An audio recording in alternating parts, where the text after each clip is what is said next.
Hey, I'm Diamond Rings, and this is Huffington Post A-Sides. This song's called Give It Up.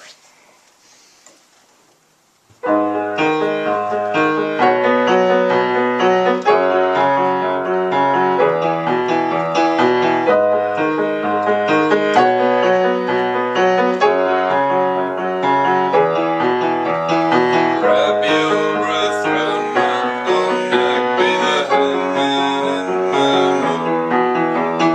Feel my scalp in a burned out car, bathing in blood.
think lyrically the song probably came together in like the winter or something in Toronto. I just moved to the city, and I think probably like a lot of people is feeling kind of alone, not really, knowing very many people or having my shit figured out, I guess you could say. So it's kind of about. It's pretty probably, hopefully, relatable themes, self-discovery, and things like that. Why is it so easy to write depressing shit? Like, it's so much easier to write about things that are bothering you, right, than things that are good? Would you agree with that? I think sometimes, although with the newer material I'm working on, and I think some of the songs on the record, there's some real, like, positive, moments on the album. And even this one necessarily is not so much. Give It Up wasn't necessarily, I don't know how it comes across to anyone else, but to me isn't, I like to think of it as there's some like hopefulness to everything that I do. Yeah, and by no means do I mean your stuff is like depressing. Yeah. I'm just saying it's easier to pour out when you're hurting. Yeah, I think, and actually though for me, often I think most of the songs that I do come at the tail end of any kind of experience that I've had. They're more kind of like my ability to summarize or make sense of like a situation, whether it's something like that's personally affected me or not. When I'm in the moment and in the thick of something, I'm usually not really clear enough to think about it and put it down in words, let alone like words that rhyme. So oftentimes it's more about like tapping into or channeling an emotion that I can remember or understand. Gotcha. I think that's also like a good way to keep to make sure that the songs that I'm writing actually are important and significant. If something's touched me in a way that I feel strongly enough to write about like months after the fact, then that's kind of major. I think it's really easy to spit out a bunch of crap when you're in the moment, but oftentimes it's not really maybe very good or nuanced, which is something I'm always trying to consider.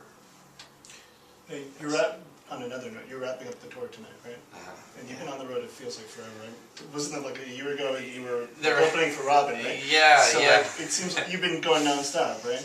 More or less. I mean, I had a few weeks here and there between to decompress and mostly work on new stuff and wash my underwear.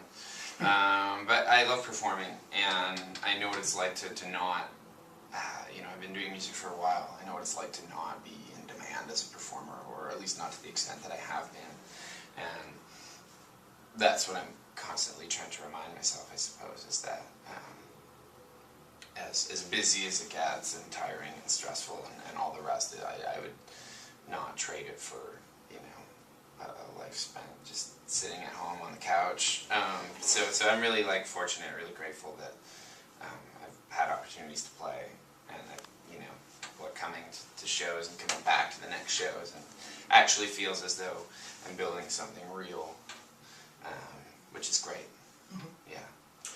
And I mean, does it necessarily have to work where you put out an album, you tour, and then you go right back into the next album, or can you take a little while to kind of reflect on the album that came out, the touring and all that? I think I've done most of that, to be honest, especially, given that there's time between when an album, when I finish writing, recording, and mixing, and, it takes time for it to go through, maze of people and channels and office buildings and email accounts before it actually, is available to the general public. And at least at the stage I'm at now, I don't really feel as though I can afford to wait really too much to do anything. I think there's so many great artists who are putting out awesome music, and not that I'm worried at all really about getting lost in the shuffle, but I certainly don't really feel like it's my time to sort of chill out. It's if anything, the last record, Special Affections, has given me an opportunity to make another and make it knowing that there's going to be fans out in the world who actually care about it, which is a really awesome feeling. So I want to make sure that that for those people at least, you know, they get to hear something new as soon as they can. Yeah. I can chill out when I'm in my 40s or something, hopefully. Maybe not though. Would you ever consider, like, you know, I don't know, putting a track or two, or maybe doing like an acoustic EP or something? I definitely thought about that, yeah. Because it sounded really good. Yeah, I mean, a lot of the songs are kind of born of, you know, sort of like just acoustic instrumentation. For the first album, at least, just out of necessity. I'd written most of it before I decided that I wanted to be an electronic album. But I think, like, yeah, maybe doing like a collection of things would be fun or interesting. But for sure, for the here and now, you know, like I said, I can play, but I'm not, you know, I'm not a whiz by any means. Which I think is fine too. You know, Neil Young wasn't a whiz either. But I think for now, I want to focus on kind of bringing the party and really building a fan base, and then hopefully, you know, maybe people will be committed enough to what I'm doing to kind of follow me wherever I want to go sonically after that. But yeah, going acoustic would be pretty fun.